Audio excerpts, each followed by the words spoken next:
देहरादून में social media मंथन कार्यक्रम आयोजित, मुख्यमंत्री पुष्कर सिंह धामी ने की शिरकत। मुख्य सेवक सदन में डिजिटल रणनीतियों पर हुई चर्चा।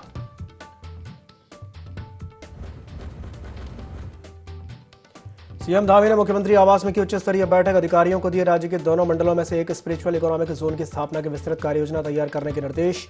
सीएम ने बैठक में शीतकालीन यात्रा व्यवस्थाओं को और अधिक सुदृढ़ करने पर दिया बल।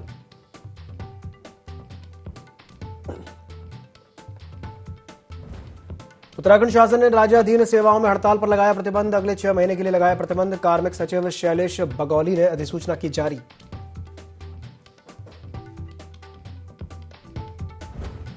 कुंभ की तैयारियों में जुटी राज्य सरकार। सीएम धामी के निर्देशों के तहत कुंभ खाद्य सुरक्षा नोडल अधिकारी जी.सी. कंडवाल ने की खाद्य सुरक्षा विभाग की टीम के साथ अहम बैठक। खाद्य व्यवसायियों से 28 तारीख को निर्धारित प्रशिक्षण कार्यक्रम में सुरक्षित और मानक अनुरूप बनाने में सहयोग देने की अपील।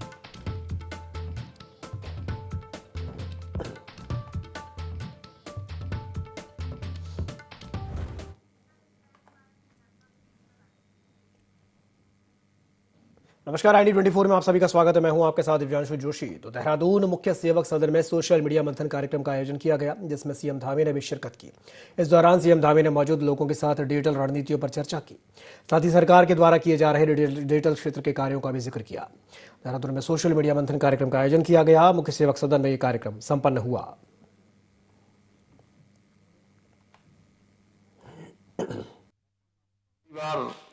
दंगा नियंत्रण के लिए कानून बना है। उत्तराखंड में पहली बार इंक्रोचमेंट हटाया गया है और 10,000 एकड़ जमीन अभी तक इस लैंड जिहाद से, यानी जिहादियों के चंगुल से मुक्त कराई गई है। उत्तराखंड में पहली बार लव जिहाद, लैंड जिहाद, थूक जिहाद, इनके खिलाफ कार्रवाई हुई है। उत्तराखंड में पहली बार मदरसा एक्ट समाप्त हुआ है। उत्तराखंड में पहली बार भूमि का संशोधन कानून आया है। उत्तराखंड में पहली बार खेल नीति आई है। उत्तराखंड में पहली बार देश का सबसे सख्त नकल का कानून आया है। उत्तराखंड में 30 से अधिक नीतियां आई हैं पहली बार, जिसमें हमारी tourism policy, industrial policy, MSME policy, film policy, ऐसी अनेक पॉलिसियां। इसके अलावा भी बहुत सारे काम जो पहली बार हुए हैं। उत्तराखंड को पहली बार एसडीजी रैंक में देश में पहला स्थान मिला है।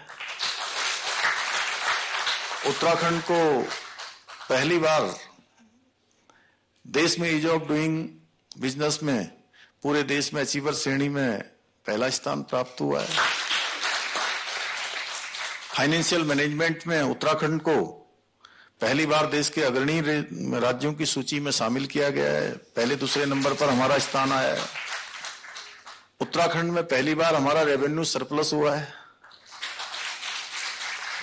पहली बार हमारा जो बजट 5,400 करोड़ रुपए था, वो 1 लाख करोड़ के पार चला गया। जो ये रेवेन्यू एक साल में 300 करोड़ रुपए आता था, वो रेवेन्यू हमारा 1,200 करोड़ को पार कर गया।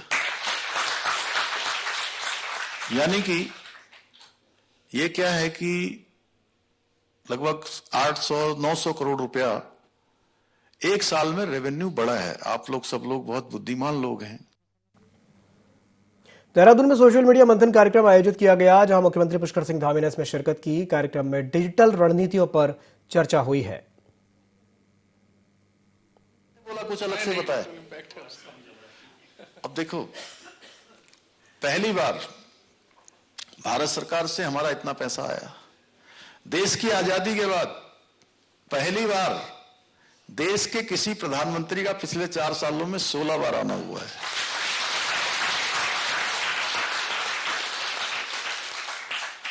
पहली बार राज्य में शीतकालीन यात्रा शुरू हुई। मोदी जी पहले देश के ऐसे प्रधानमंत्री हैं जो सीमांत क्षेत्र हमारे आदि कैलाश गए, जोलिंगकोंग, और पहली बार वहां गाड़ी चली गई, रोड चली गई। पहली बार वो सीमांत क्षेत्र माणा गए, पहली बार मुखुआ गए, जागेश्वर धाम गए, गुंजी गए। पहली बार पिछले 50 सालों में लखवाड़ डैम बनना शुरू हो गया। पहली बार देहरादून में सौंग डैम बनना शुरू हो गया। पहली बार तराई भाबर की योजना हमारी जमरानी का काम शुरू हो गया। पहली बार इतनी सारी हेली सेवा शुरू हो गई। अब मैं ऐसे बोलते रहूंगा तो 1 घंटे तक बोलते रहूंगा, तुम लोग सुन नहीं पाओगे। इतना यहां से कुछ आएगा और उधर से निकल जाएगा।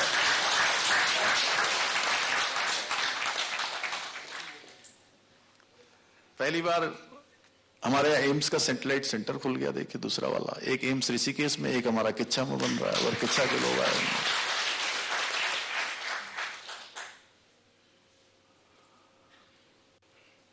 तो ये पहली बार वाला भी अगर हम निकालेंगे, पहली बार कौन कौन सी पॉलिसी आई है, पहली बार क्या आया है, मुझे लगता है कम से कम आप लोग अगर ढूंढोगे तो 1000 से कम चीजें नहीं निकलेंगी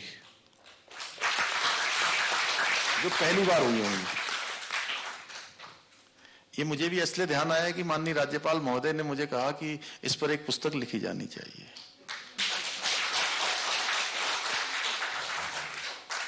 पहली बार सिलकेरा टनल का इतना बड़ा रेस्क्यू हुआ। सिलकेरा टनल का रेस्क्यू तो आप लोगों ने सुना होगा। तो चलिए अभी इतनी पहली बार बहुत हो गया। अब तो इसलिए ये हमारे अगर यही बात चली जाएंगी तो मुझे लगता है कि कैंपेन ही है ये, और लोगों को बताना है। कैंपेन क्या होता है कि कोई झूठा कैंपेन नहीं करना है, जो काम किया है आपने वो बताना है। ठीक है, अच्छा कार्तिक। सीएम साहब को मेरा सदा नमस्कार। सर, धर्म रक्षक धामी और धाकड़ धामी के रूप में आपकी जो पहचान हमने सोशल मीडिया के माध्यम के माध्यम से रूबरू हुए हैं, और ये 2 नाम आपके काफी ट्रेंडिंग भी है इस समय सोशल मीडिया में। सर आपके द्वारा जो पूरे देश में पहली बार यूसीसी लागू किया गया, लव जिहाद, लैंड जिहाद, थूक जिहाद पे जो आपके द्वारा इन पर जो कठोर कार्रवाई की गई है, इससे आपके साथ साथ इस पूरे प्रदेश की एक नई पहचान राष्ट्र। बढ़ते अगली खबर की ओर। कुमाऊं में उद्योगों के विस्तार को लेकर के एक बड़ी हलचल उस वक्त नजर आई जब गढ़वाल कमिश्नर विनय कुमार पांडे हेलीकॉप्टर से सीधे रामनगर पहुंचे और निपा फार्म का अचानक से निरीक्षण किया। इस दौरे को सामान्य विजिट नहीं बल्कि कुमाऊं के इंडस्ट्रियल फ्यूचर की शुरुआती रूपरेखा माना जा रहा है। रामनगर में अचानक बड़ी गहमा गहमी के बीच नेपा फार्म का यह निरीक्षण कई सवाल और उससे ज्यादा संभावनाएं लेकर आया है। कमिश्नर विनय कुमार पांडे ने यहां पहुंचकर पूरे क्षेत्र का ग्राउंड असेसमेंट किया और बताया कि काशीपुर रामनगर के बीच मौजूद ये विशाल भूमि भविष्य के औद्योगिक विकास के लिए एक अहम विकल्प बन सकती है। उन्होंने कहा कि नेपा फार्म सिर्फ एक जमीन का टुकड़ा नहीं है बल्कि कुमाऊं के औद्योगिक नक्शे पर उभरता हुआ एक नया केंद्र बन सकता है। यहां पावर प्लांट, नई औद्योगिक इकाइयां या किसी बड़े बुनियादी ढांचे प्रोजेक्ट के लिए 3 से 4 संभावनाएं गंभीर रूप से विचाराधीन है। उन्होंने बताया कि यह दौरा उनके लगातार चल रहे निरीक्षणों का हिस्सा है। इससे पहले वो पंतनगर के पास स्थित पराग फार्म और फिर खुरपिया इंडस्ट्रियल साइट का भी निरीक्षण कर चुके हैं, जहां केंद्र सरकार ने खुरपिया क्षेत्र को Amritsar Kolkata industrial corridor project में शामिल कर लिया है और विकास की प्रक्रिया वहां तेजी के साथ आगे बढ़ रही है।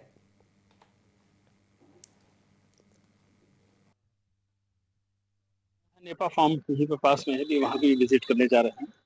और अभी हम लोग खुरपिया और जो फलनगर के पास है पराग फार्म, तो आपको पता है कि खुरपिया में भारत सरकार ने एक इंडस्ट्रियल स्टेट डिक्लेयर किया है अमृतसर कोलकाता कॉरिडोर में।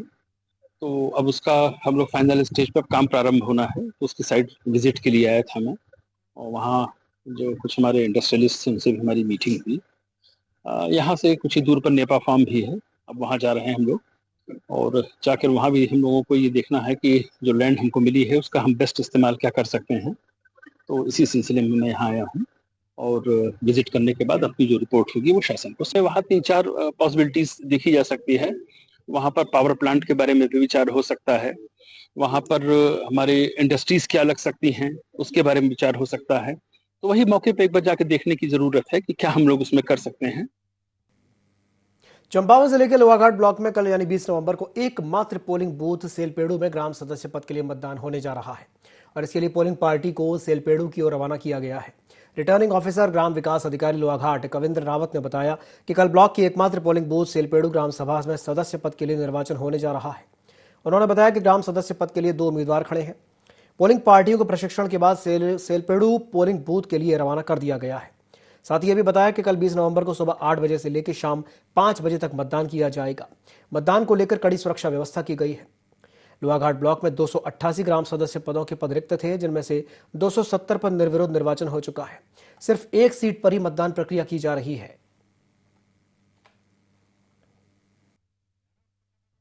पंचायत सेलपेडू ही एक बूथ है जहां वार्ड नंबर 7 में निर्वाचन होना है, जिसमें 2 कैंडिडेट हैं और ये वार्ड सदस्य का इलेक्शन होना है। हमारे पूरे विकास खंड में 288 पद हमारे रिक्त थे वार्ड मेंबर के, जिसमें से 270 तो हमारे निर्विरोध हो गए हैं और अब एक में ही इलेक्शन है। मतदान हमारा कल 20 तारीख को 8 बजे से शाम 5 बजे तक अगर वो होंगे तो उसमें अगर मतदाता ज़्यादा 5 बजे के बाद आएंगे तो वोटिंग पर्ची दे करके इनको मतदान कराया जाए। सेलपेड़ू ग्राम पंचायत में वार्ड नंबर 7 का चुनाव हो रहा है। अभी हमारी टीम पूरी तैयारी के साथ पोलिंग बूथ की ओर रवाना हो रही है और हम वहां जाकर भी इसको चेक करेंगे। चुनाव के बाद टीम वापस आएगी। सुरक्षितता प्रॉपर है। वैसे तो ये बूथ बिल्कुल शांतिपूर्ण है, लेकिन फिर फोर्स हमारी समस्त मतलब वो है।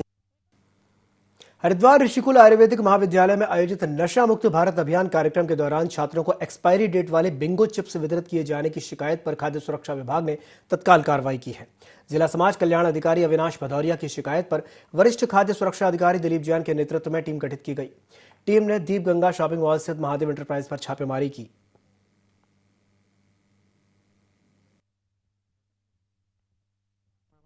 किया जाता समाज कल्याण विभाग द्वारा आयुर्वेदिक ऋषिकुल कॉलेज में, तो वहाँ पे 900 पैकेट तैयार करने के लिए महादेव इंटरप्राइज दीप गंगा से ऑर्डर किया गया था। उस पे लगभग 15 पैकेट जो है उन्होंने हमें सूचना दी विभाग द्वारा एक्सपायरी डेट के उनको मिले, जिससे कि मैंने एक टीम गठित करके तुरंत senior food safety officer Dilip Jain के नेतृत्व में हमारे जो क्षेत्रीय फूड सेफ्टी अफसर है कैलाश टमटा और योगेंद्र पांडे को साथ में भेज के मौके पे निरीक्षण के लिए भेजा गया। मौके निरीक्षण के दौरान भी 15 पैकेट चिप्स के एक्सपायरी डेट के उनके मिले और जिसको टीम द्वारा मौके पे सीज किया गया और उनको नोटिस जारी किया गया। और नोटिस का जवाब उनके द्वारा आज हमें मिला है, जिसमें कि कोई भी इनवॉइस और कोई भी बिल ऐसा नहीं मिला हमको, जिससे कि उसका पुष्टि की जा सके कहाँ से उन्होंने खरीदार का उन्होंने बिल पहुंच गया। तो उसके बाद मैंने अपनी टीम को फूड सेफ्टी ऑफिसर को निर्देश दे दिया गया है, जो भी वैधानिक कार्रवाई फूड सेफ्टी एक्ट मान्य होगी उसमें तुरंत उस पर कार्रवाई की। लौह पुरुष सरदार वल्लभ भाई पटेल की 150वीं जयंती के मौके पर जहां बीजेपी द्वारा प्रदेश भर में जगह जगह पदयात्रा निकालकर राष्ट्रीय एकता, अखंडता और राष्ट्रभक्ति का संदेश दिया जा रहा है, तो वहीं डोईवाला में भी बुल्लावाला से बीजेपी कार्यकर्ताओं ने अच्छी लच्छी वाला तक पदयात्रा निकाली। यात्रा बुल्लावाला से प्रारंभ होकर कड़कावाला, प्रेमनगर, मिल बाजार होते हुए डोईवाला चौक पहुंची। डोईवाला चौक पर शहीद मेजर दुर्गा मल्ल की मूर्ति पर पुष्प अर्पित करने के बाद यात्रा लच्छीवाला के लिए रवाना हुई। लच्छीवाला में शहीदों के चित्र पर माल्यार्पण और पुष्प अर्पित करके यात्रा का समापन किया गया। पदयात्रा में डोईवाला विधायक बृजभूषण गैरोला के साथ डोईवाला मंडल के तमाम बीजेपी कार्यकर्ता मौजूद रहे।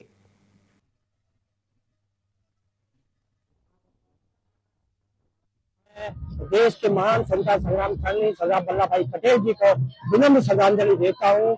और आप सब लोग जानते हैं कि महान स्वतंत्रता संग्राम सेनानी सरदार वल्लभ भाई पटेल जी ने देश के आजादी के बाद जो है हिंदुस्तान की 560 से अधिक रियासतों को भारत में विलय कराने का जो उन्होंने ऐतिहासिक कार्य किया है, जिससे पूरा भारत जो है एक सूत्र में बनने का वादा। तो मैं ऐसे महान अपने सेनानी उनको विनम्र श्रद्धांजलि देता हूँ। और हमारे इस विधानसभा क्षेत्र में भी आज मंडलों में एक कार्यक्रम आयोजन किया गया है। बड़ी संख्या में ये पदयात्रा यहाँ पर हुई है और इसमें हमारे सब संगठन के जिलाध्यक्ष जी, जिला महामंत्री जी, मंडलों के अध्यक्ष, हमारे बड़ी संख्या में हमारे कार्यकर्ता बहनें हमारी बड़ी संख्या में इसमें उपस्थित है। मैं बहुत बहुत बधाई, शुभकामनाएं। मंगलौर के राशन डीलर से उन पर हो रहे उत्पीड़न के खिलाफ उच्च न्यायालय का दरवाजा खटखटाया है, जिसके बाद एक निजी कार्यालय में प्रेस वार्ता आयोजित की गई। जिला अध्यक्ष नरेंद्र कुमार शर्मा ने बताया कि हरिद्वार जिले में राशन डीलरों से तत्कालीन जिला आपूर्ति अधिकारी तेजबल सिंह की ओर से हर महीने अपघटन खदान पर 55 रुपए प्रति क्विंटल और सरकारी लाभांश पर 28% की अवैध वसूली की जा रही थी। इसी मामले में दाखिल याचिका पर उच्च न्यायालय ने आरोपों को गंभीर मानते हुए आयुक्त खाद्य नागरिक आपूर्ति एवं उपभोक्ता मामले विभाग को कार्रवाई के निर्देश दिए थे। कोर्ट ने तेजबल सिंह और रवि संगवाल को मुख्यालय से अटैच करने का आदेश भी पारित किया था, लेकिन विभाग की ओर से आदेश की अवहेलना करते हुए तेजबल सिंह को उधम सिंह नगर में पदस्थ कर दिया गया। इस पर न्यायालय ने सचिव और आयुक्त खाद्य विभाग से स्पष्टीकरण मांगा। इसके साथ ही तेजबल सिंह की लापरवाही के कारण 99 क्विंटल से ज्यादा राशन खराब होने पर जिलाधिकारी उधम सिंह नगर को उनके विरुद्ध रिकवरी करने के लिए निर्देशित किया गया था।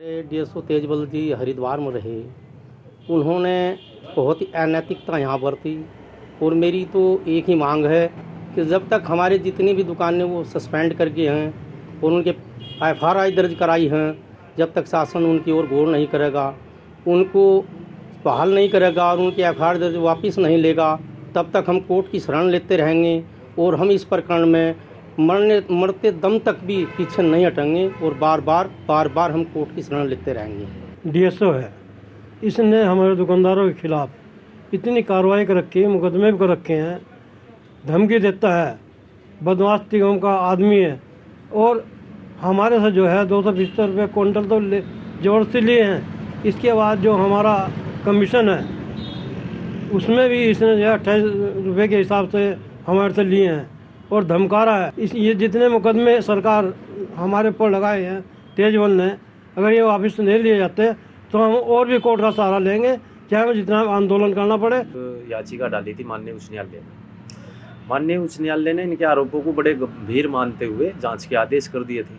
उन्हें जैसे ही जांच के आदेश हुए उन्होंने तरह तरह के दबाव बनाने स्टार्ट कर दिए, तो इनके द्वारा हमारे अध्यक्ष साहब के द्वारा एक स्पेशल अपील वहाँ पर दायर की गई और स्पेशल अपील में आदेश हुए थे 25/9/2025 को कि जब तक ये जांच चले इन्हें नॉन एग्जीक्यूटिव पोस्ट पर ट्रांसफ़र कर दिया जाए। आज सुनवाई हुई है, जिला पूर्ति अधिकारी को आज अटैच करने के निर्देश दिए हैं माननीय न्यायालय ने और 20 तारीख में प्रिंसिपल सेक्रेटरी फूड और डीएम उधम सिंह नगर को अपरेंस उपस्थित होने के निर्देश दिए हैं। रिकवरी से संबंधित मामला है, 2 अलग अलग मामले हैं, एक कंटेम्प्ट का मामला है और एक रिकवरी से संबंधित। प्रेम मंदिर रोड स्थित टीम पैरिस शोरूम में एक गंभीर मामला सामने आया, जहां शोरूम के पूर्व मैनेजर पर 3 महीनों से काम कर रहे कर्मचारी की सैलरी लेकर फरार होने का आरोप लगा है। जानकारी के मुताबिक शोरूम में कार्यरत मुकुल नामक कर्मचारी लंबे समय से यहां नौकरी कर रहा था और इसी दौरान पूर्व मैनेजर अचानक से बिना कोई सूचना दिए शोरूम छोड़कर के चला गया, जिसके बाद नए मैनेजर ने कार्यभार संभाला। मुकुल का कहना है कि वो 3 महीनों से अपनी सैलरी मांग रहा है, लेकिन अभी तक उसे भुगतान नहीं मिला। नए मैनेजर का कहना है कि सैलरी का भुगतान पूर्व मैनेजर ही कर सकता है और उन्हें यह भी पता नहीं है कि वो वर्तमान में कहां है। मामला तब गंभीर हो गया जब मुकुल के परिजन शोरूम पहुंचे और पूर्व मैनेजर, नए मैनेजर और संबंधित तीसरे व्यक्ति के खिलाफ कार्रवाई के लिए तहरीर देने की बात कही।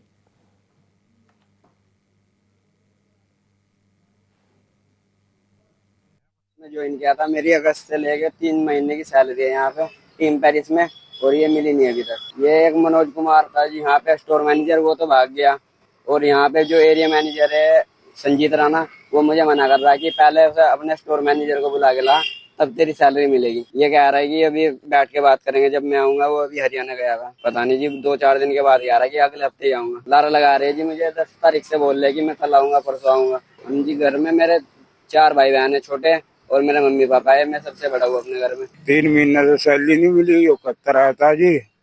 अब इबका मिलेगी, सब सैलरी दी नहीं जी। हम पैसे से परेशान, हमने जी सब उधार का पैसा दिया, हमें कोई पैसा नहीं दिया यहाँ से। जब बात हुई जी उसलाओ जी की वो मैनेजर इन्होंने रखा था, हम क्या जाना जी, हम तो मजदूर थे जी। मैनेजर की जिम्मेदारी उनकी जी, हमारी क्या जिम्मेदारी है, ढूंढो क्या करो क्या नहीं। हमें तो सैलरी से मतलब सैलरी दो जी, तुम दे दो या कोई दो। हम पुलिस में तहरीर देंगे जी आज। जी मैंने कुछ हमें जवाब ही नहीं दे रहा, आज पुलिस में रिपोर्ट देना है। देहरादून क्षेत्र में बढ़ते अवैध खनन और रेत बजरी के अवैध भंडारण पर उप जिलाधिकारी विनोद कुमार ने अचानक से छापेमारी अभियान चलाया। कार्रवाई के दौरान कई स्थानों पर बिना वैध अनुमति अवैध स्टॉक पाया गया। मौके पर मौजूद लोगों से पूछताछ की गई और खनन से संबंधित दस्तावेज तलब किए गए। कई जगहों पर रेत बजरी का भंडारण बिना वैध अनुमति और परिवहन चालान के पाया गया, जिसे तुरंत सील करके जब्त कर लिया गया। एसडीएम विनोद कुमार ने कहा कि अवैध खनन और स्टॉकिंग किसी भी सूरत में बर्दाश्त नहीं की जाएगी और उसमें लिप्त लोगों के खिलाफ कड़ी कानूनी कार्रवाई की जाएगी। उन्होंने संकेत दिए कि ऐसी छापेमारी अभियान नियमित रूप से चलाए जाएंगे ताकि अवैध खनन माफिया पर अंकुश लगाया जा सके।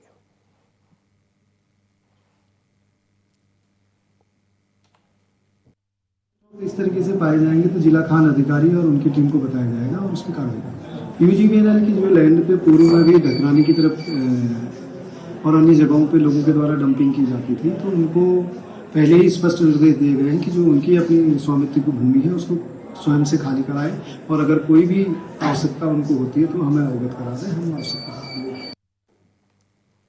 मुख्यमंत्री के निर्देशों के तहत कुंभ खाद्य सुरक्षा नोडल अधिकारी जी.सी. कंडवाल ने आगामी कुंभ मेला 2027 की तैयारियों की समीक्षा करते हुए खाद्य सुरक्षा विभाग की टीम के साथ एक अहम बैठक की।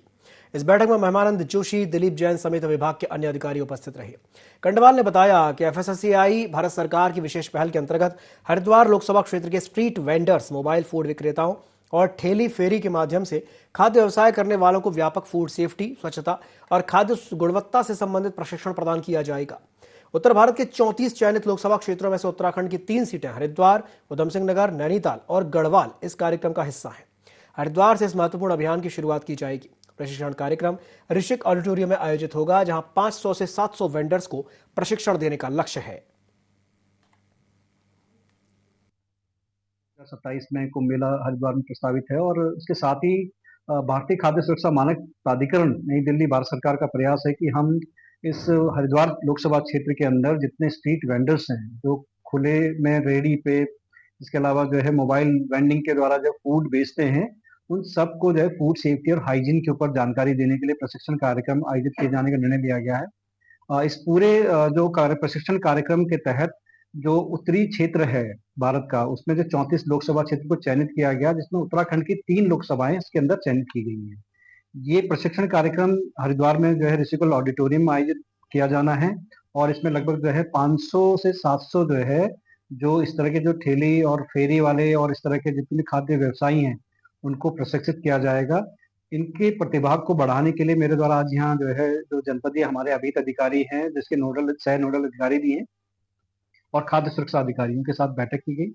इस बैठक में हमारा प्रयास ये है कि हम अधिक से अधिक लोगों को जो है जो इस तरह के व्यवसाय में उनको इस ट्रेनिंग में उनकी हिस्सेदारी सुनिश्चित करवाएं और ज्यादा से ज्यादा संख्या में लोग इसमें प्रतिभाग करें। इसी के साथ बुलेटिन में फिलहाल के लिए इतना ही। दीजिए इजाजत। नमस्कार।